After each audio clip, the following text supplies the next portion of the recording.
Hello everybody, and in today's video, we are going to be ranking the past 5 WrestleMania main events. That being WrestleMania 37 to 2025 this year, WrestleMania 41 that pretty much just happened. So, without further ado, y'all know where y'all can follow. Make sure to subscribe here. We do daily videos over here. Some things I cannot post over here just because of the clips I use for pro wrestling that I can post on Instagram that I can't post here. So go follow me over there if you want to see real good edited reels mostly, and a lot of posts about news, pro wrestling news, indie news, AEW news. If you want all that, go over there. But without further ado, let's jump right into ranking these WrestleMania main events. The first one being, obviously, WrestleMania 37. So, the first WrestleMania 37 main event was Night 1 main event where we saw Sasha Banks face Bianca Belair. And this is an iconic match and probably one of my favorite women's matches of all time. And I know there's going to be questions in the comments. Every time I do these type of videos that have been in the past, y'all have said, you're too young to have watched these PLEs. That's a lie. I've watched every single one of the past 5 years live. And matter of fact, these are the first ones that I did watch actually live, besides clips and stuff. So, 37 was my first WrestleMania. So now, I know all of these. So, it's kind of cool to be able to do this video. But, Sasha Banks versus Bianca is one of my favorite women's matches of all time. That whip from Bianca looked absolutely devastating to Sasha Banks. Oh my goodness. The KOD at the end with Sasha's body just looking so flimsy. It looked so beautiful. And this match was for the SmackDown Women's Championship. And at the beginning of the match, Sasha and Bianca were so emotional just because the crowd was so excited for it. And this was kind of one of the first times we've seen a crowd be this excited for a women's match on a WrestleMania card. Because up to this point, people were really kind of talking down to women's wrestling. And I feel like ever since WrestleMania 37, Sasha Banks and Bianca Belair in particularly has paved the way for the women that are doing it now. So I think that 100% Sasha and Bianca are two of the GOATs of WWE women's division all time and pro wrestling in general. So I think that this match is definitely going to have to go higher up. But we obviously have to go through all of them before we can rank them. And next up, the WrestleMania 37 Night 2 main event, which was Roman Reigns versus Edge versus Daniel Bryan. And man, as a Roman Reigns mark, I was to the edge of my seat. With Edge having Roman Reigns in that crossface with the bottom of the chair, absolutely insane. And especially Daniel Bryan, this being his last WrestleMania, man, it was such a emotional match just because it had you on the edge of your seat the whole entire match. You thought that Roman Reigns' streak was going to be over, but it turned out not because Roman Reigns retained the championship by stacking them both up. So I think this WrestleMania is so iconic, and it doesn't get enough love. I think that this WrestleMania right here, even though some of the matches that were earlier in the show wasn't as good, but I do think that the two main events definitely solidified this WrestleMania as one of the greatest of all time. Now we get to WrestleMania 38, a sort of iconic, I know we keep using the word iconic, and no, we're not judging off of the show before the main event, we're only judging main events, and I would say this one was kind of weak, I can't lie. WrestleMania 38 Night 1 main event was weak, and that was Stone Cold Steve Austin versus Kevin Owens. I know, we had a lot of pump fakes building up to this match. Kevin came out as Stone Cold every time his music would hit. It was a good match to build up, but then we saw the talk show. Stone Cold came out, they finally had a match.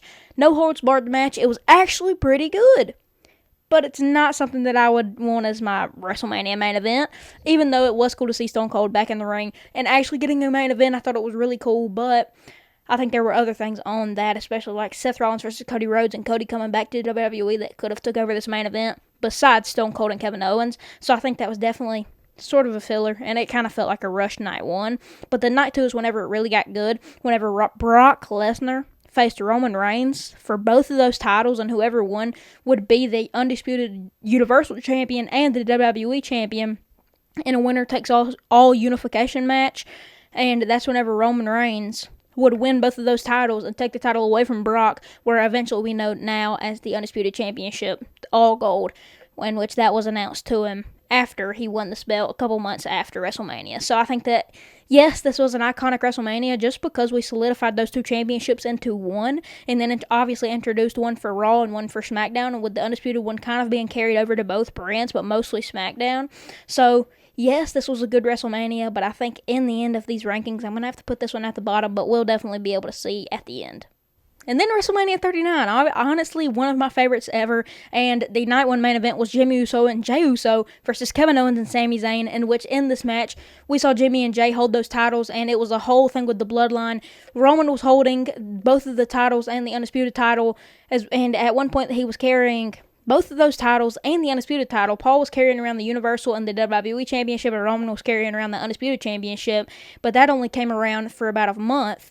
But then, in the main event of WrestleMania 39, we saw Jimmy Uso and Jey Uso lose their tag team titles to Sami Zayn and Kevin Owens, where the whole crowd would go erupt, knowing that the night 2 was Roman Reigns versus Cody Rhodes, and this was meant to be the whole entire downfall of the bloodline.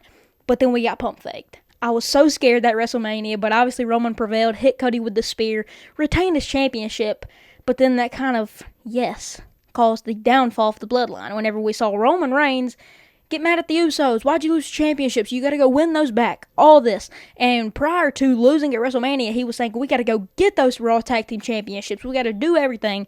And that's how they solidified both of them. But what always caught my eye was how we solidified Roman's championships as one belt, but we never did that to the Usos. But knowing that Kevin and Sami won, it was super good, and that's why you see up there, I know you can't see it, but that Kevin Owens right there is actually from this match. The WrestleMania 39 Kevin Owens, I had to get it because it was such an iconic match. But then we get on to night 2. Roman Reigns, I thought that it was it. I thought that this title reign was over. Cody is going to win this championship. This is his second WrestleMania main event. Or not main event. This is his first WrestleMania main event, and the first time challenging for a WWE title. Or a world title. So there was huge stakes going in.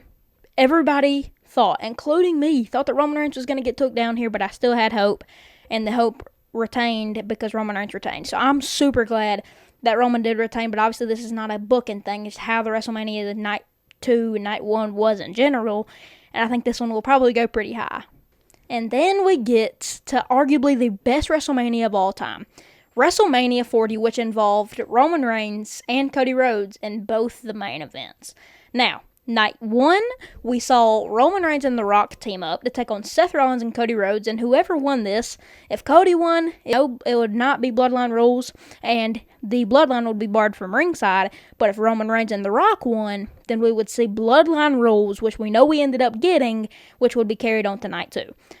In the moment, I was not too happy about this, because obviously we know we had The Rock trying to step up and get in the way of Cody Rhodes, but then obviously we all know this WrestleMania night 1, like this main event in general, was not supposed to happen. This was supposed to be Seth Rollins and CM Punk, but that got taken over because CM Punk got injured. So then we had to prevail here, and we had to see The Rock try to take the place of Cody Rhodes, and that was just a whole Cody crybaby thing. We saw The Rock absolutely beat down Cody, but then in the main event of night 2, Roman Reigns take on Cody Rhodes, where Cody would be the champion and defeat Roman Reigns after his 1,316-day reign. So, absolutely insane. 3,000 days, ladies and gents. 3,000. It's insane. 5 years. 4 years. But, man, awesome match there. I absolutely loved this match. I go back and watch this every week. I mean, truly. This is an every week watch. Roman Reigns losing the title to Cody Rhodes. It hurts me every time. I hate to see Roman lose his championship, but it was such a good moment. Seeing Mama Rhodes come out there, and after she played a huge part in the storyline, seeing her come out there and celebrate with Cody, seeing the whole entire locker room come out and celebrate with Cody just showed how big of a moment it was. And man, I think this WrestleMania will forever hold a place in my heart. And now we get to this year. WrestleMania 41. Night 1 was awesome. We saw Seth Rollins take on Roman Reigns and CM Punk, where we know Paul Heyman would be the wise man for CM Punk going into it, but then turned into Seth Rollins, wise man, walking out, hitting CM Punk and Roman Reigns both with a low blow, and turning into Seth Rollins, wise man, where we now see the faction of Bronson Reed, Braun Breaker, Paul Heyman, and Seth Rollins ruling Monday Night Raw, and everything's going so good for this faction. I love everything about it, but it all started here. Rollins taking over. Yes, there were rumors. We all kind of had a hint. Maybe Paul was going to join Seth, maybe not. But it was a huge moment in general whenever CM Punk, the favor, was the main thing about this whole entire storyline leading up to WrestleMania. The favor, Punk was like, I want Paul to be in my corner. That's my favor. In which we know that favor stemmed from Roman Reigns trying to get Punk into the War Games match, and Punk said, only if you owe me a favor. So the favor was Paul gets in the corner of Roman Reigns at WrestleMania 41, in which we know either way he was going to turn on them both. Even though Paul looked so sorry, now he has no regrets. He's with the Visionary, and he's doing probably some of the best work of his career. So now, night 2 of WrestleMania 41, the match that we all thought, it is John Cena's last WrestleMania. It's going to be something great. Are we going to see John Cena get the never-seen 17? Are we going to see him win his 17th championship? Yes, he did. John Cena takes the title away from Cody Rhodes. Cody goes in with the championship, out without it. Travis Scott completely cost Cody Rhodes and arguably one of the worst WrestleMania main events of all time. Not because of the build-up, but because of the ending. It was an AA, Travis Scott. That was it. John looked not the greatest in the ring, but granted, this was one of his first matches back of his retirement tour. So, man, I can't say that this was a great one. The only thing that kind of carries this WrestleMania is the night 1 main event, just because of how good it was and how the storyline had you in a chokehold. And yes, the Cody and John feud had you in a chokehold as well, but not as a tight grip as Roman, Seth, and Punk every single Friday night, going head-to-head in a promo, going against each other. It was literally cinema. But now it's time for the rankings. So, starting off with WrestleMania 41, where will I put this on the list? I think that we're going to put this at number 5. It's going to be bottom of the charts. I hate to say it, but it's the worst WrestleMania we've ever, or out of these 5 we've had. Now, at number 4, honestly, I'm going to give it to WrestleMania 38. I feel like WrestleMania 38 was good just because of the Roman and Brock match, but no, it was not good in the aspect of the best of all time at all. And third, I'm going with, drum roll please, WrestleMania 39. Even though the storylines were so good, the matches were so good, Cody and Roman was so good, Jimmy and Jay versus Kevin and Sami was so good, but I don't think it's going to cut it for me. And at number 2, Sasha Banks and Bianca Belair pretty much carried this all for me, and especially with Roman, Edge, and Daniel Bryan. They're going number 2 just because of how iconic WrestleMania 41 is. So here's the rating. WrestleMania 41 is at number 5. Then we're going to see WrestleMania 38 at number 4.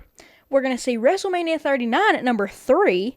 And then WrestleMania 37 at number 2. And at number 1, WrestleMania 40, my favorite WrestleMania of all time. But man, that was a tight one because I really, really, really wanted to say WrestleMania 37 was my favorite of all time because the matches were so iconic. But not counting in the middle of the show and just the main events, I have to count this, man. So good, so iconic, and overall, iconic WWE PLEs in general. If you enjoyed my ranking and enjoyed this video overall, make sure to give it a like, subscribe if you really, really enjoyed this video, and if YouTube did not block my comments, make sure to comment down below and let me know how you would rank these. But without further ado, I hope you enjoyed, and I will see y'all boys in the next one. Deuces, ooses.